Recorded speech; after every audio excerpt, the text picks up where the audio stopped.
my hand up and say now it's probably the hardest movie I've ever done.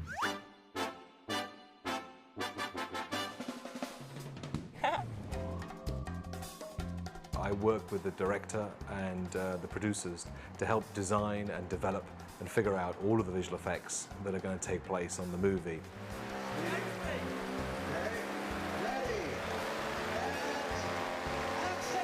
CG has a lot of great uses. We use some of it in the movie, but Willy Wonka, it's kind of about texture. You know, it was important for us to build the sets, make a real chocolate river, make a real chocolate waterfall. To have as much real things for them to react to, I think, was really important.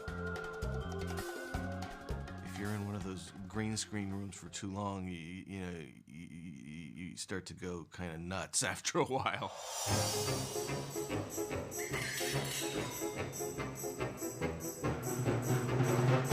Joss Williams, our special effects guy, took on the whole process of chocolate river making. We had to prove to the studio that we could do a believable physical chocolate rather than go down the road of CG, which many times I wish we'd had. when we were having problems with it. Joss took various thickening agents and colorants and started making a selection of things for Tim to look at. Our effects guy spent months trying to find the right texture of chocolate, because we didn't want it to be like just brown water, you know, we wanted it to have a, you know, an alluring quality that felt like chocolate. It looks like chocolate in the pan just at the point before it sort of solidifies. What was amazing for me, coming around it very early on, I'd see Joss with a bucket and these weird mixtures of like chocolate and all this stuff, and trying to get the right consistency and how long would it last and what would it move like. And I come back a couple months later and the bucket has turned into like, you know, these huge vats. Suddenly, you know, there are millions of liters of this chocolate flowing. We made a batch first, made 50,000 gallons, dumped it in, or slowly dumped it in here. I think we filled the place in 5 days. It's not cheap. You know, it's £1.20 a gallon. Mind you, you can have it all when we've finished.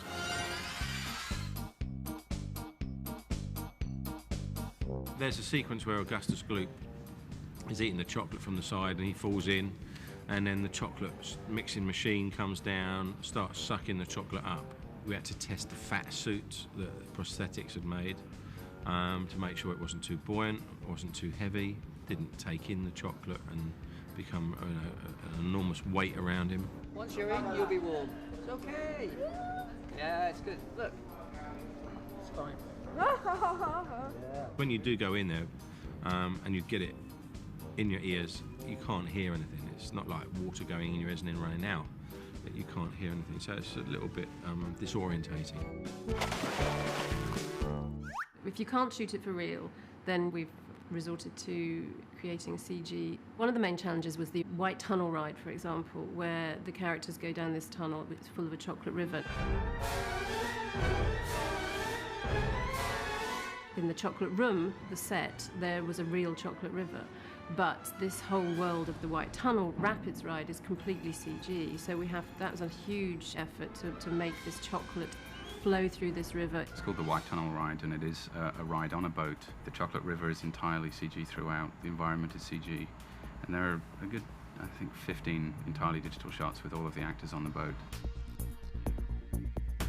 It's like a roller coaster ride, and you've got a CG boat with CG Oompa Loompas mixed with a live action boat shot on green screen. What we have is a miniature version of the boat. Each one of these points is a potentiometer, gives an electrical reading of exactly where the cylinders are.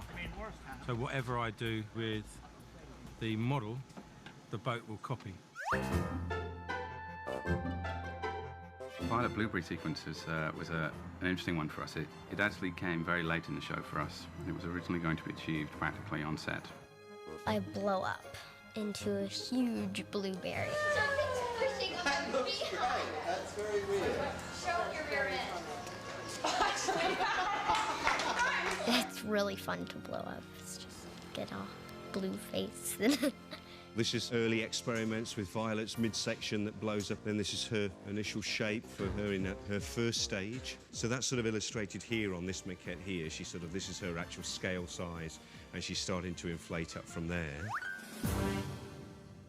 Once the sequence was shot and Tim was cutting it, the decision was made that what had been filmed on set didn't really suit his needs. It wasn't really what he wanted.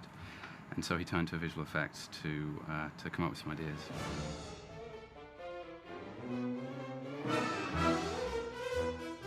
Created a whole CG body for her that we then animated her through her whole swelling process, the whole process of her changing color, her face swelling up, and then her growing into this giant 10-foot blueberry.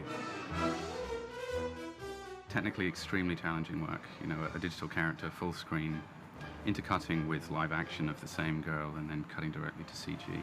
Trying to make that seamless is a big challenge for us. It's a sort of mixture of the real little girl's head in some shots, CG heads in others, and a CG body.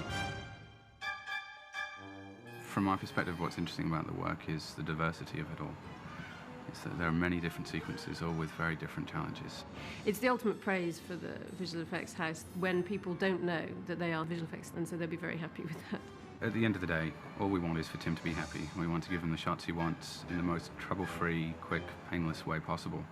That's really what my job is. CG has a lot of, you know, it's great uses. You always like to feel creative when you're making a movie. It helps to have that foundation, but then let your own imagination go off.